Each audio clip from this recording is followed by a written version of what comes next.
Have everything prepared for an art session. Take a cold shower to be completely alert. Turn off your phone.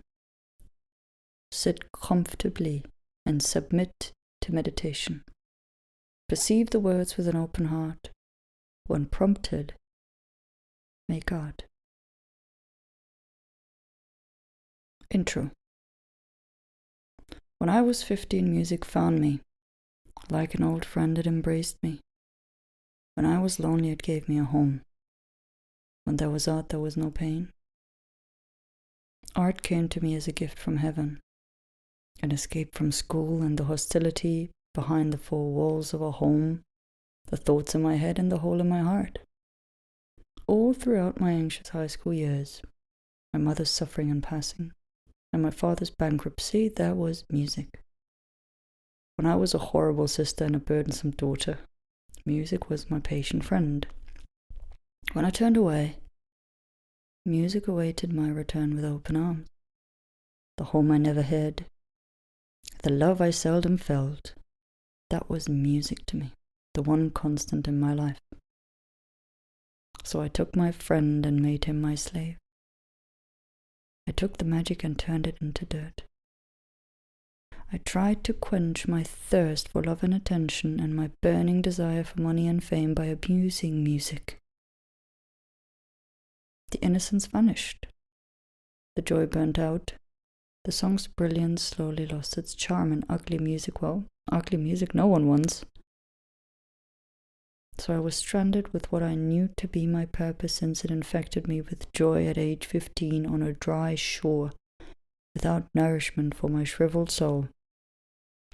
And so I left it all in my drawer, neatly packed away for another time. And that time would not come for a long time. I moved to London after school and partied. Money was provided by my parents.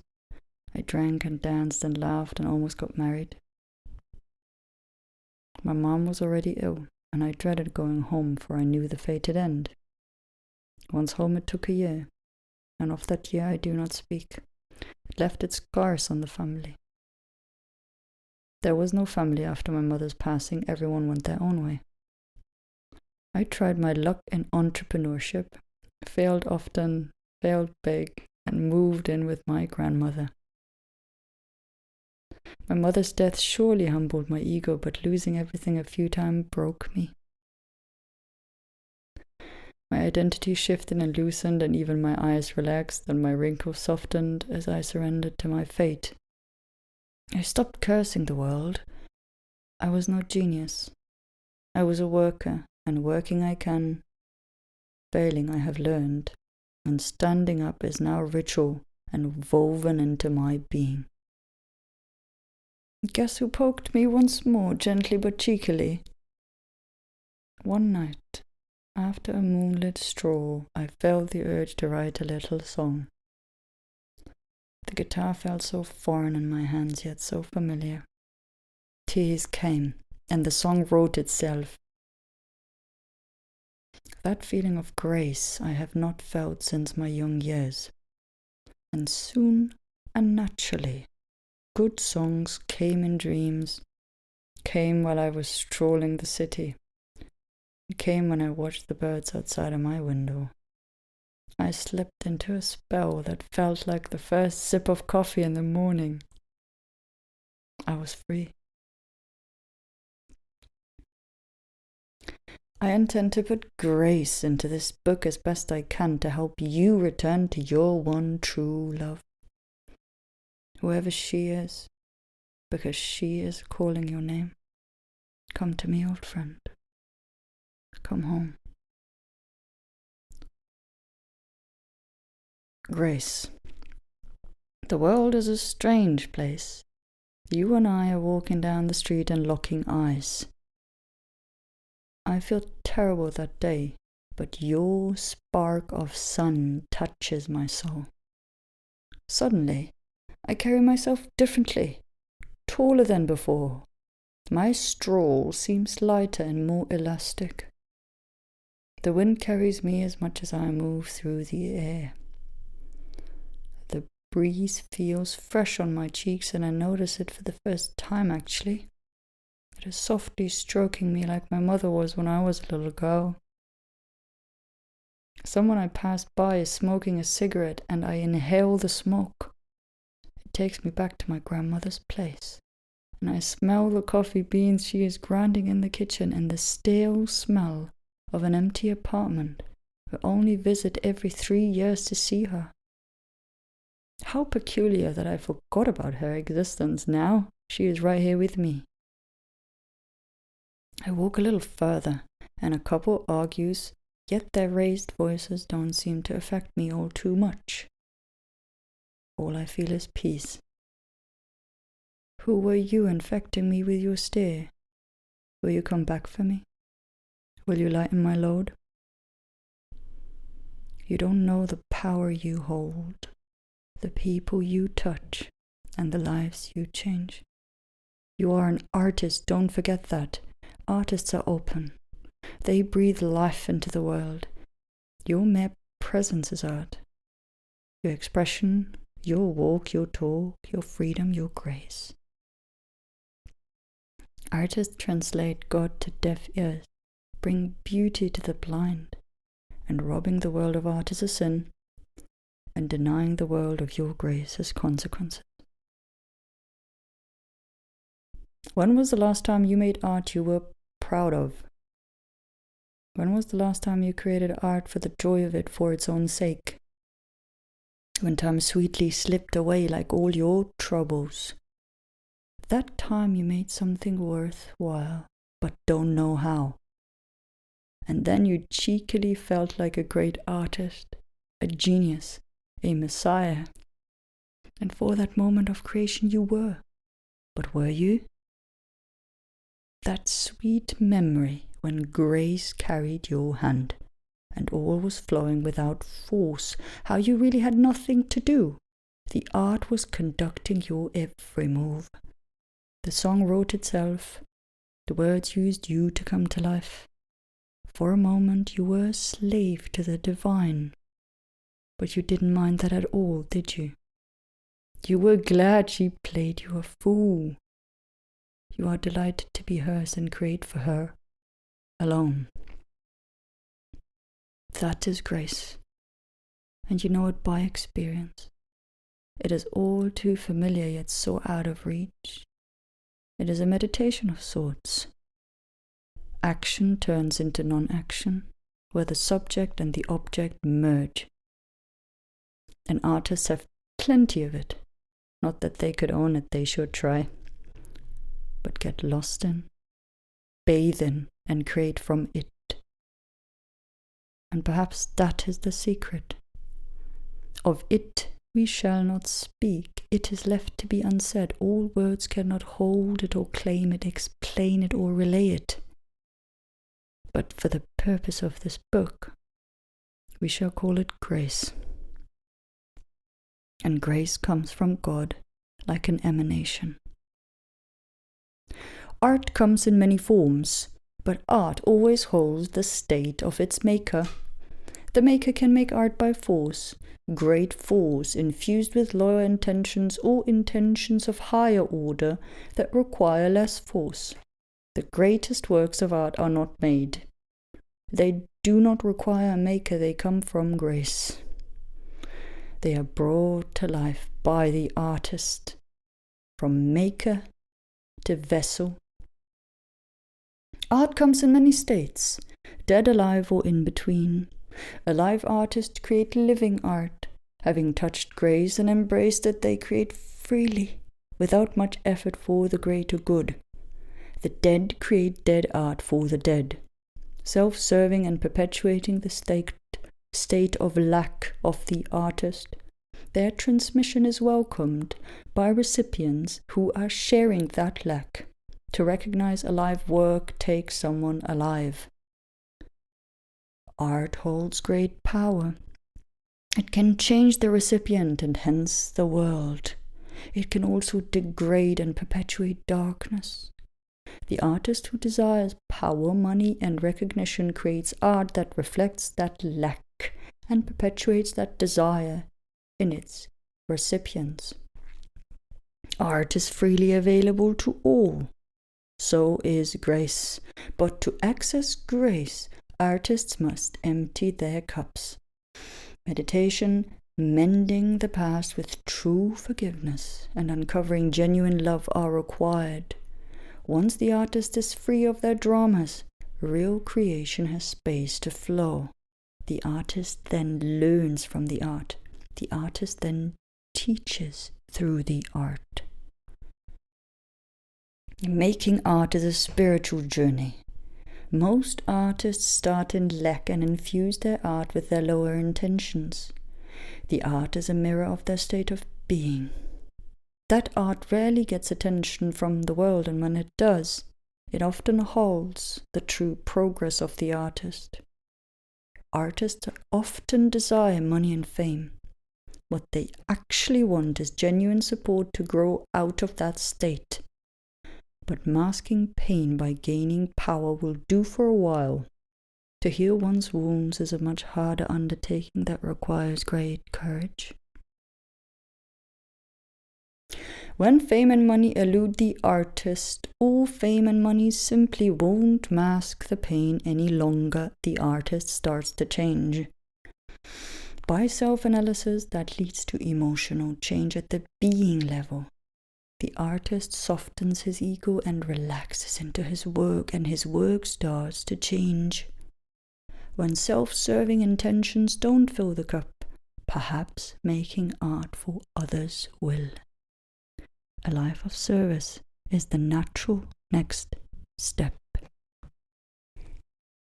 Along the way, the artist meets pain and either grows in love or degrades in love. Artists often grow bitter making art until the pain is so heavy that a breakthrough happens and great art slips through. Naturally, the artist wants to hold on to that moment of grace, but grace eludes them. And inducing free states of alcohol and drugs are but a shadow of grace and a trap. Grace eludes the ones who chase grace. Grace is not owned, it is lived. It is experienced. It can never be the artist's, but the artist may bathe in grace while creating art. Grace is not physical.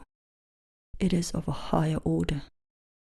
It can only emanate from your being when your being reflects love with the intention of service for the greater good. Facing pain, the artist grows in time. Eventually the artist makes art without much effort. Creation flows, and the world notices that the art is good. The last step is to go from maker to vessel and create work entirely from and infused by grace. There is no higher or lower level artist. There are only artists who are blind, and artists bathing in grace, and in between. It is a choice to grow up, mature in love, and empty the cup. Self-discovery through pain and reflection, and creating a lot of ugly art to get to the bottom of it all. It is a challenging journey, but true artists have no choice but to walk it.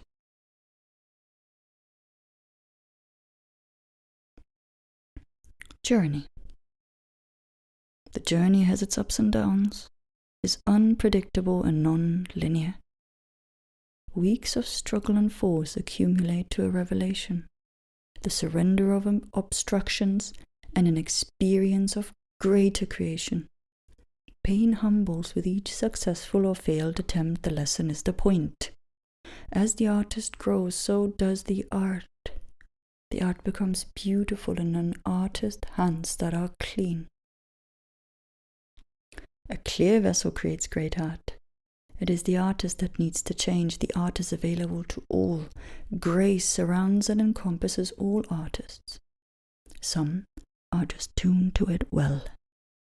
The tuning is so fine that it is missed by most. Taking part in the dance of creation by submitting oneself to it fully and giving oneself to the art completely is the ultimate goal and purpose of every artist. Self-disillusion into the work, karma yoga, the yoga of action, non-action, service and giving. An artist gives gifts. First, he gives misery, as all he knows is misery. In time, by washing the clothes of his past, he gives light.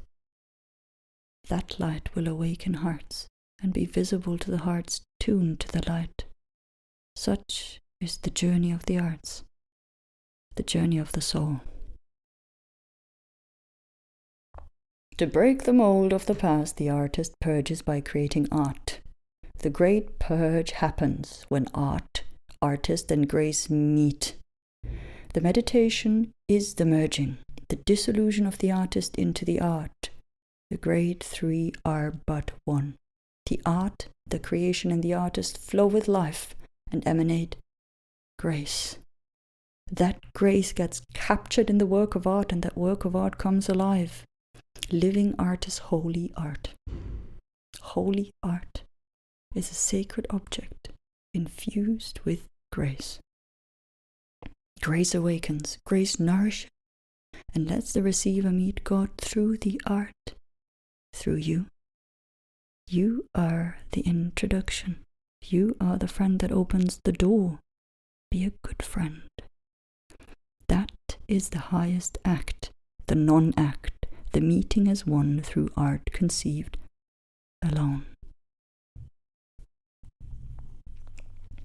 When the artist grows internally by facing pain, that growth is reflected in the art. Making art causes growth by showing and mirroring the artist's state back to him. It is the perfect learning tool. Undeniable, solid, personal proof that the process works, that love is the way, that God is the truth. His work changes and he will witness it. He will feel the change internally. He will be freer, more joyous and light. The world will not be such a dark place anymore. The change is undeniable. Hence, grace becomes a reality, not a distant dream. All obstructions can be cleared and genuine talent uncovered. With ease and like magic, the right action at the right moment arises. Great hits of inspiration, spontaneous speaking, writing, composing, and collaboration happen. When bathing in grace, even the mistakes sound beautiful. The book writes itself and the arrangement falls into place. Experience. Meditate to experience who you are, and meditate through art to express who you are. Meditation is an exceptional first step. Most spiritual journeys start with a meditation practice. The meditation practice of an artist is making art. The goal of the practice is to disappear into the art. Non-doing. Meditation or supreme flow. Start by setting the intention for your session. Start by praying or speaking the intention in your head while relaxing your body. Pray to be assisted in your session. Pray that you make yourself available to real creation and give yourself as a vessel to God, grace, or whatever word feels safe. Pray for assistance and guidance. Meditate for a few minutes to center yourself. Clear the space, your apartment or the room you make art in, by imagining the clearing of the space energetically. However you feel, your imagination best clears out past built-up energy. Matter is affected by your mind. Simply imagine and you will do just fine. Your imagination grows with practice. Now, imagine your body relaxing and filling up with the right energy for your art session. Artists are often right-brained, and this practice comes naturally. In case you are left-brained, try it. What's the loss? Try it. You might feel better. That's all. It is a shift in your level of being, a relaxation of sorts. Maybe it makes your art flow better. Just see and experiment with it. Be your own judge. Now, make art. Don't force any state, but simply make art. After your session, write a few lines about your experience. Gently dive into your art session now.